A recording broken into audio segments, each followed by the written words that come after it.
Good afternoon, everyone. It's wonderful to be here with you today to take you on a journey related to the fundamentals of ESG and impact investing, understanding and measuring social and environmental impact. Now, to give you a bit of context, I will start the session with kind of like a bit of background, a bit of context, then dive into the course overview and objectives, and then kind of into the content related to impact investing and the ESGs. Now, in terms of context, I had an experience early on in life that made me realize how quickly life can be over. I had a car crash that almost killed me, and I won't forget the policeman who came to the scene and who was like, "Oh my God, he's still alive." And so that idea that I was supposed to be dead, that stuck with me. And I asked myself all these weird questions, if I would have died, who would have come to my funeral? Who would have actually cared? Was it all worth it? And at that point, I had mostly depressing answers. And so it took me on an intense search for meaning, trying to figure out what is life all about and what is meaningful for me in life. And I realized I love connecting people, connecting ideas, and somehow initiating some kind of social impact, social change, and meaningful impact.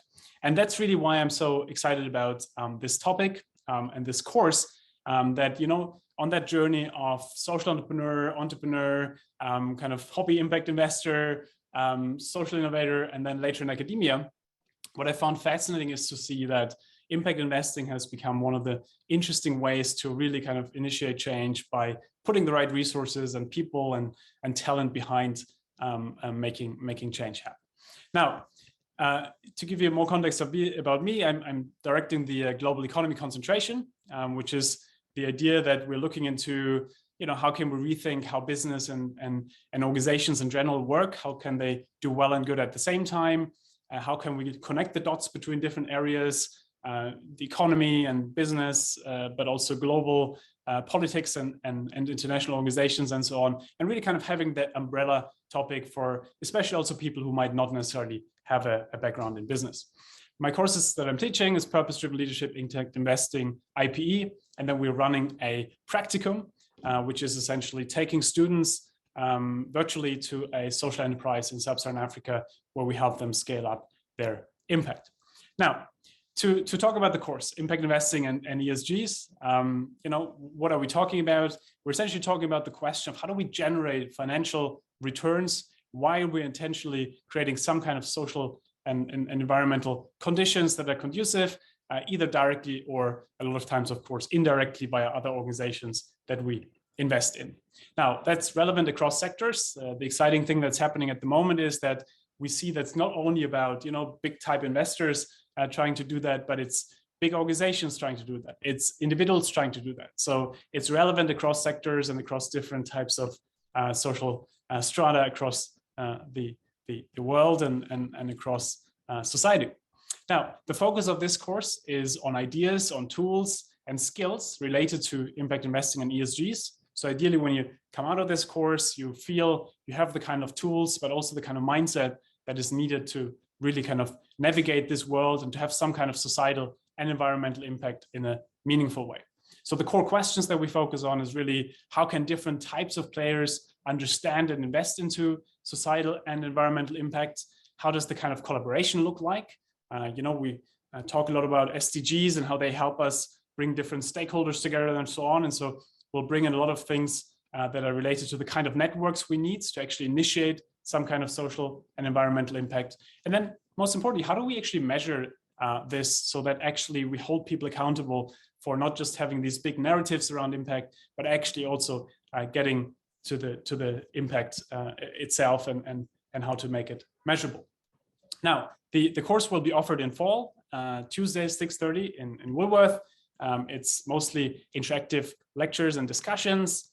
We will have a lot of guest lecturers come in from impact investors, from social enterprises and government and others who often we will try to make it very informal so that you really connect and also build connections with those interesting people. I'm a big believer, that a lot of times your next exciting thing in life will come serendipitously, unexpectedly from a conversation with those kind of people. And so I'm trying to help cultivate an environment that allows you to really connect with those people. And then, of course, we'll do a couple of case studies and papers But no worries if you don't have a background in finance or so. We will mostly focus on core ideas, on core tools, core skills.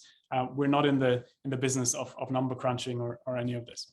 Now, in terms of deliverables and assessments, before we dive into a couple of examples of what we will teach, we'll have a midterm essay that's essentially giving you around 10 different types of questions, something like, impact investment is a fad, discuss. And then you have to argue how that applies, under which conditions, and so on. We have a strategy memo, which is all about the question of if you were in a boardroom or some kind of other setting where you have to pitch your idea or whatever you want to do at that particular point, how would you sell that? How would you pitch that to people? Because we really want to get you into the idea that you a lot of times have to communicate your ideas very succinctly in a very short period of time, both in written ways, but also pitching it in person.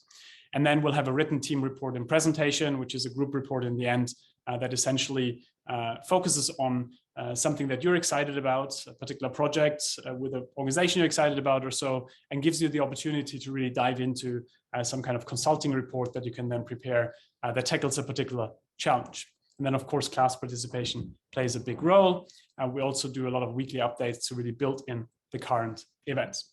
Now, let's dive a little bit into the content. Now, what are the ESGs, which are always kind of like thrown into the mix when we talk about impact investing and other themes?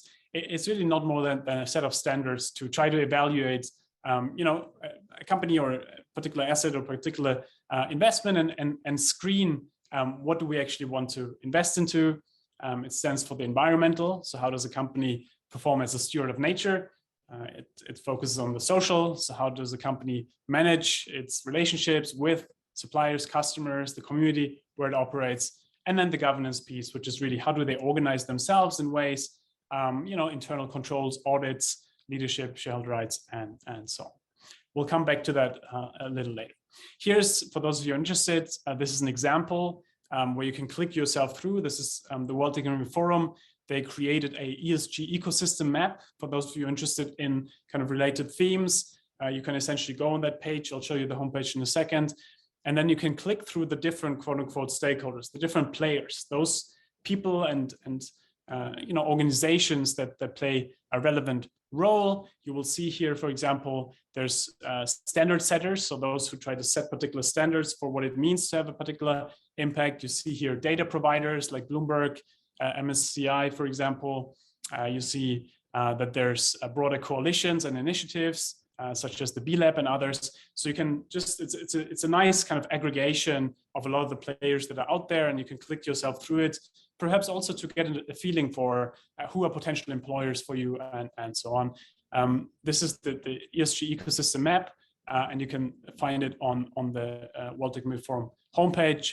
You can also just Google ESG World Economic Forum map, and then it should come up as well. Now, this is the kind of thing then, if we were in the classroom, of course, we would do this very interactive now. You would now kind of, click through the ecosystem map, and then we would dive into a deeper conversation around the different players, their goals, their objectives, how they operate, how they relate with each other, and so on. So, those of you who want to do this now, unfortunately, we can't do it today, but hopefully then in real life soon. Now, why impact focused investing? Why should we do this? Why has this become something that is taking on steam and becomes more and more important? Well, there's a couple of things here, right? So one is, I think, there's very few people who don't realize the kind of heavy societal and environmental challenges that we're facing, that there's a lot of issues related to traditional approaches, focusing only on for-profit or even measures such as GDP. For when we think about the success of a country, we talk about gross domestic product, even though, as Jeff Kennedy would say, it measures everything apart from what makes life worthwhile. And that's really a lot of times with the financial measures, right? That they measure stuff that's easy to measure, but not necessarily what makes life meaningful. And so this is really about saying, no, how can we rethink the success measures for organizations, especially also those that do socially and environmentally well. Now, there's also a huge shift in needs and mindsets. What I find extremely fascinating at the moment is that there's a huge shift happening over the next years in terms of wealth, how wealth will kind of, go from the like elderly generation that kind of grew up with a particular mindset focused on for-profit and so on, to a generation that is increasingly focused on how do we do well and good with our money. So there's a huge shift on the investor, like the investor of the investor, so like the people who have the real money in the background. And so we'll see that there will be a huge pressure of that next generation of wealth holders that want to invest into interesting solutions. We see that asset owners, so all of you probably have at some point paid money to a pension fund indirectly or directly, or your parents have, or someone around you, and those pension funds have a lot of money. And those pension funds are increasingly trying to shift away from the kind of companies, that do oil, XYZ, like things that might be financially interesting, but actually not socially and environmentally a lot of times, towards more sustainable, eco and socially friendly companies. And so there's a shift happening in how they allocate their quote unquote portfolios. So how they put their money into play. And so there's a great shift more and more also how these kind of big funds are thinking about where to put their money. There's also an increasing awareness of the costs of negative externalities. So essentially the things that companies do or others do as well that somehow have something happening that's not so good to the world, even though we don't directly see it, right? Pollution, things like this. So there's a bigger awareness of this. And there's a big push, right? From investor-led initiatives, investors who are organizing in coalitions to push forward, like, for example, the principles of responsible investment, principles for responsible investments, and so on. That's essentially kind of giving themselves, some kind of principles where they say, we commit to XYZ reporting, we commit to XYZ commitment, so that actually becomes more transparent who's actually doing what. And fortunately, also countries are more and more taking on, governments, European Union, others have taken this on to create also frameworks. So when you take all of this together, you see that there's kind of more and more a push towards, hey, look, we need some kind of outlets, some kind of vehicles that we can best invest into so that actually good things can happen. Now, what are some of the challenges? And by the way, you can use the chat function. So please do put in the chat. What do you think? Those of you who, or I think we have the Q&A function probably. So you can put in the Q&A if you only see the Q&A. What do you think are some of the challenges that these organizations are, or that broader the space is facing? Like why, if this is such a great thing, right, which presumably has such a great impact, why isn't there more of it, like much more of it, right? Shouldn't this be kind of the usual practice? Why not? Why isn't this essentially something that has taken off completely?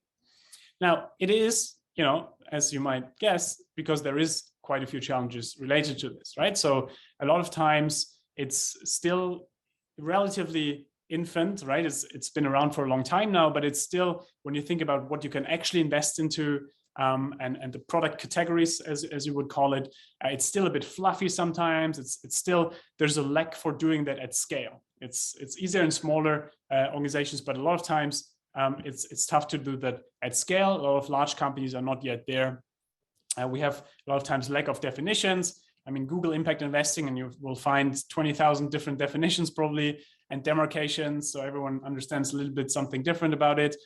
There's not that many benchmarks, right? So when you think about financial measures, it's very easy to see a benchmark, right?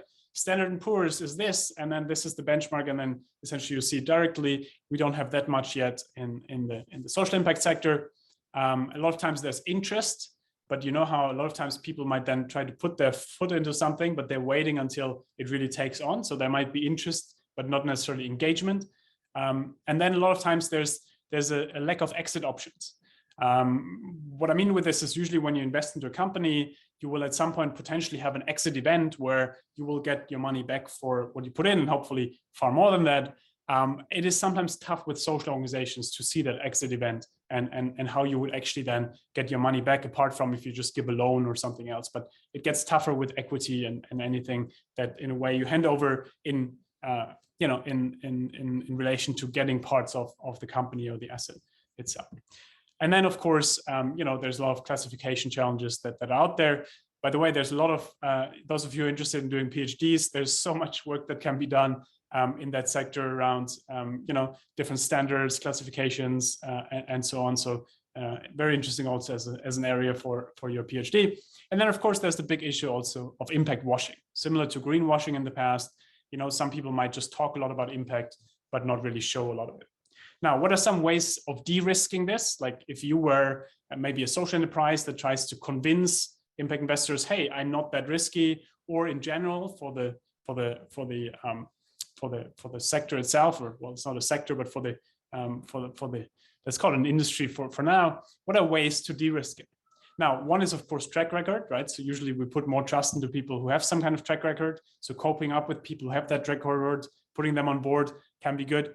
Downside protection a lot of times is a good one, where you might cope up with other organizations, USAID and others, who might give loan guarantees or other things, so that there's some kind of decreased risk for someone who puts money in. There might be technical assistance from development organizations back when DFID still existed, and so on. And then impact evidence, of course. Evidence is one of the most interesting and important things, because a lot of times it's tough, obviously, to capture real outcomes, especially when you're starting up, because impact takes time to unfold, and we'll talk about this in a second. Before I talk about this, a couple of numbers. They come from the Global Impact Investing Network, which is one of the world's leading impact investor communities.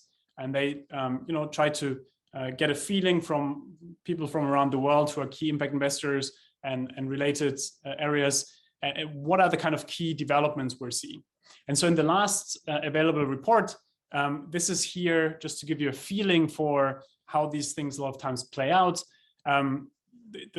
Where does the money come from? Like when I am someone who invests money, towards impact, where do I usually draw that money from? A lot of it comes from pension funds. So it comes from the pension funds I mentioned earlier. It might be the New York Teachers pension fund, or it might be whatever it is, pension funds that somehow invest into those kind of sources. It might be retail investors, so non-professional investors, individual investors. It might be financial institutions, insurance companies, development finance institutions, high net worth individuals, and so on. But what you see here really is once you get pension funds and financial institutions kind of to cross that Rubicon, you have a lot of momentum. And so there's more and more potentially happening in that space. You can't go into a bank nowadays without hearing ESG somewhere flipping up. Obviously, very early days still for most, but it's interesting to see how a lot feel pushed towards this, and then there's here the others as well. Now,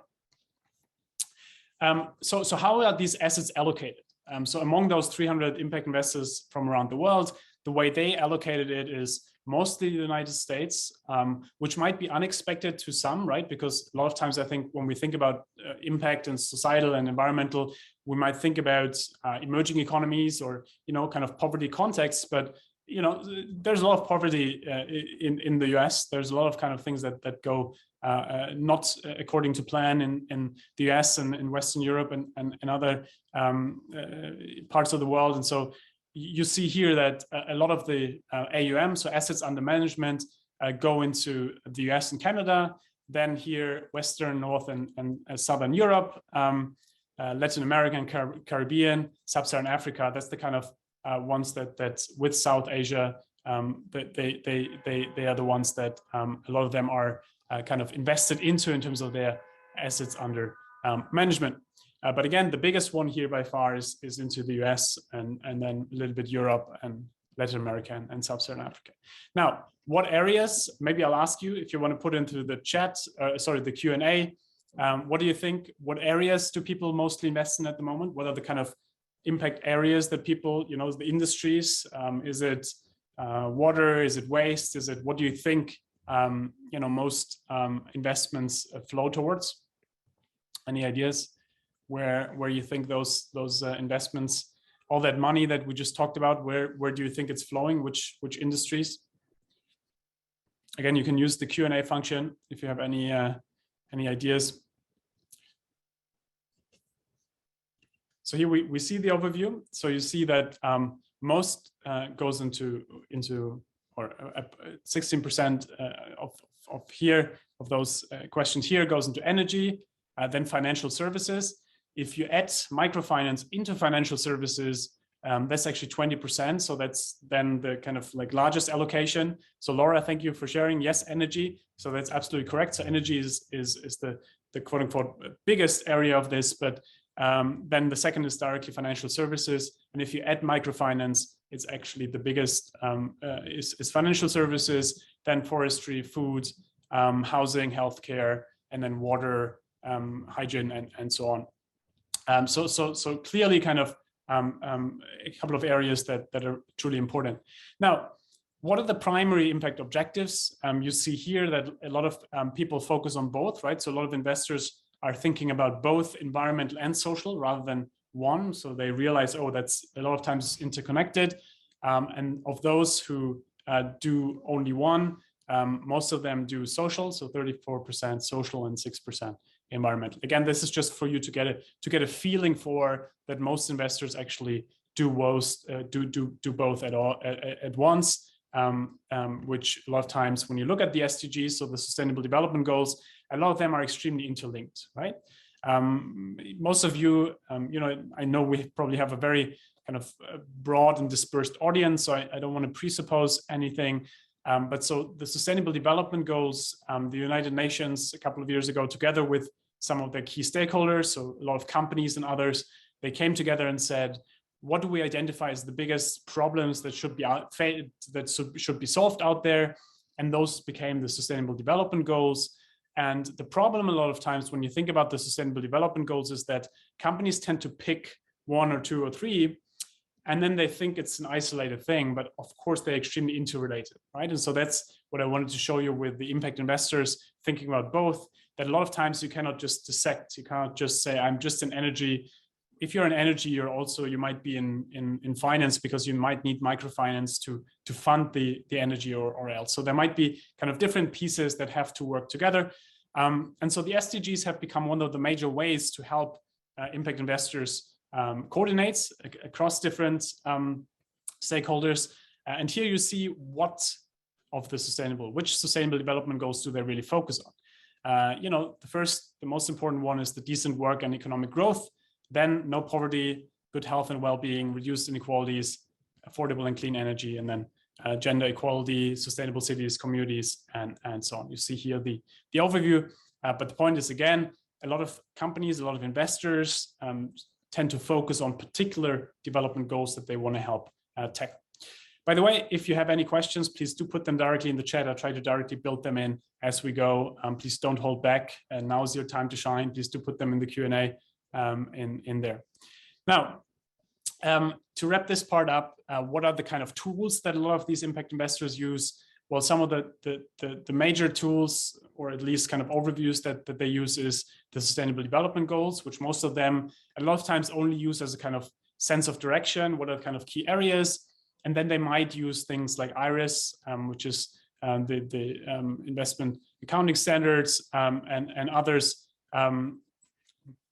that help them to kind of clearly, in a way, measure their impacts. Again, those of you interested, I'd highly recommend to check out the first ones here, especially the IRIS catalog of metrics and the IRIS core metric sets, which is something that's been used a lot by impact investors. And that helps a lot to go through this. There was a great question from an anonymous attendee. Thank you so much for asking, which is essentially, how do you understand data in ways so that you can actually compare it in a fair way, right? It's not as easy as financial data where you can just say, well, one company makes 500,000 revenue and the other one 502,000 revenue, so they are more successful than this one. That doesn't really work in this way, right? And so that really kind of like brings us to the last piece, which comes a little bit towards how do we understand and measure impact, and what are kind of relevant measures for how we look at impact. And so usually what organizations do that do it smartly, those of you interested, by the way, that's an upcoming paper that I've been working on with Lisa Hayenberger at ESADE.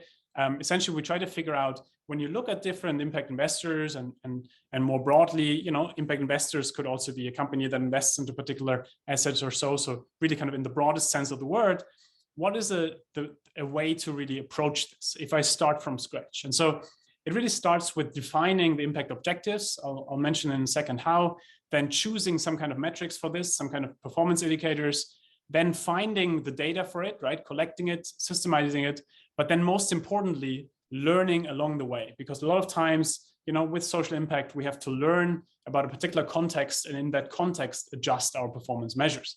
And we'll talk more about this in a second. But so to wrap this up for now, and this comes to the anonymous attendee's question, what's extremely effective here is to think about what is a theory of change, or what is the kind of approach we take to understand our impact so that we can actually then measure it and then compare it to other organizations that are doing similar things. So it usually starts with the question of, okay, what's the actual impact we want to achieve, right? So what's the impact goal? That's usually the kind of broader social change that an organization or its investees, so the organizations that someone wants to invest into, that they try to achieve. So it might be something, related to reducing crime, for example, right? Then you want to understand, well, what kind of outcomes does this necessitate now? What are the expected outcomes that are really the kind of changes, benefits that result from our approach? Is it that if we really want to reduce crime and we realize that a root cause for this is that financial households don't have financial and other types of well-being, well, how do we increase that? And then we try to figure out, okay, what does it mean to increase financial well-being, for example, in a household? And that kind of then trickles down to saying, what kind of outputs do we need to make that happen, right? So in a way, do we need to take former prisoners and educate them around financial literacy and then help them get a job? And then by doing this, essentially, we help them to increase their financial well-being, but also, of course, to become a viable part of society so that they will most likely not fall back into crime. So a lot of times outputs we measure by things like number of former prisoners and so on. And then what kind of activities do we need for this? Is it something like weekly events? Is it specific steps, strategies, actions, and so on? And then last but not least, the kind of inputs we need, time, talent, and so on. Now, what this all means is that the kind of impact you measure, and that's one of the biggest challenges also in the sector, depends very much on your context, very much on the particular theme you're in. And so it's a lot of times very hard to compare, and it can be dishonest to compare because a lot of times you might not be able to measure at the beginning. So what a lot of times organizations compare on might be something like outputs, right? So you might say, we educated 50 former prisoners in our program, and they now, have that financial literacy education, and the other organization did 60. And so you can compare that a little bit. But again, that cuts a little bit short the idea that you can have a great output, like educating 50 people, but the outcome might be terrible, right? If now, for example, these 50 people you educated use those financial literacy skills to set up the new mafia location in the next suburb, then of course the outcome and the impact actually can be negative. And that's where we have a lot of times unintended consequences that we need to think about. And that's the problem of just comparing outputs. And that's why I'm a big fan of saying, yes, by any means, let's measure as much as we can outputs so that we hold people accountable on that level. But also let's, as soon as possible, understand what kind of real impact is happening in the particular context that we're seeing. And the only way to do that is to look at it over time and to look at comparable organizations and try to figure out how do they do that in their particular area. And if I know, for example, usually that if I have financial literacy training for someone who just came out of prison, and I don't do that complementary with giving them a stipend of 10,000, maybe there's kind of best practice packages where we know that it will usually correlate with a better outcome and impact. And so the long story short here is, if you're someone who just sets up, for example, an impact project, then a lot of times you want to have outputs you're measuring, but you want to understand how they're correlated with particular impact outcomes. At the beginning, you will not yet be able to measure them because it's a long-term thing a lot of times, but you might understand from other organizations how they are usually linked to each other, how the output is linked to a particular outcome. Again, this is a whole session itself. I have to wrap up. Unfortunately, we're on time, but the long story short here is measuring impact is extremely difficult. The more you come towards the right here of this arrow, the more difficult it gets to measure it. So a lot of times companies tend to measure it more on the left, but the problem is if you only measure it on the left, you might have unintended consequences. You might not have the impact that you actually think you have. And so the earlier we get more towards the right, either by understanding what the correlations usually are, or by also then over time tracing it, tracking it, the closer we could probably come to the truths. And that really leads us to the kind of bigger idea that we want to understand as much as possible cause and effect, and what essentially helps us to really understand our outcomes. Now, to wrap this up, and again, if you have any questions, please feel free to reach out by email or else. But one thing, just a note of caution, right? I've obviously kind of talked very positively about a lot of the impact space, but there's a lot of things that are going wrong, right? There's a lot of impact washing going on. There's a lot of kind of people who want to look good by doing it, but it's actually kind of, a lot of times not effective. It might backfire. It might have unintended consequences. So it's really about having a responsive approach towards it and truly understanding outcomes. But more importantly, also, I think what's happening in this sector, like in other or industry or whatever we call it, is what happens in a lot of other areas in life as well, which is that people try to know everything at the beginning, right? They say, I need to know everything. I need to measure everything. But the truth is, no, this will evolve over time. And if I'm a grant funder, for example, who gives a social entrepreneur grants, and I'm telling you, I need exactly this outcome in 5 years, that's a lot of times leading to very negative pressure that might not be helpful, because a lot of times learning comes along the way. And so I'm a big fan getting away from trying to, assume that you know everything in advance, to actually saying, what is the problem we're trying to solve, the bigger problem, and then kind of specifying around the problem rather than only the solution. You might realize that if you want to solve a problem like that people are poor in a particular district, and you might think you solve it by energy, but then you realize it might be more effective to do it via water, but then you don't get money anymore from your grant funder, that's a problem. And so it's really kind of rethinking everything away from how do we kind of try to over-specify everything, to thinking about what can we specify to hold people accountable, but at the same time also allow people to pivot according to what seems more effective, because you will learn along the way. And that's, I think, the bigger lesson for life also, that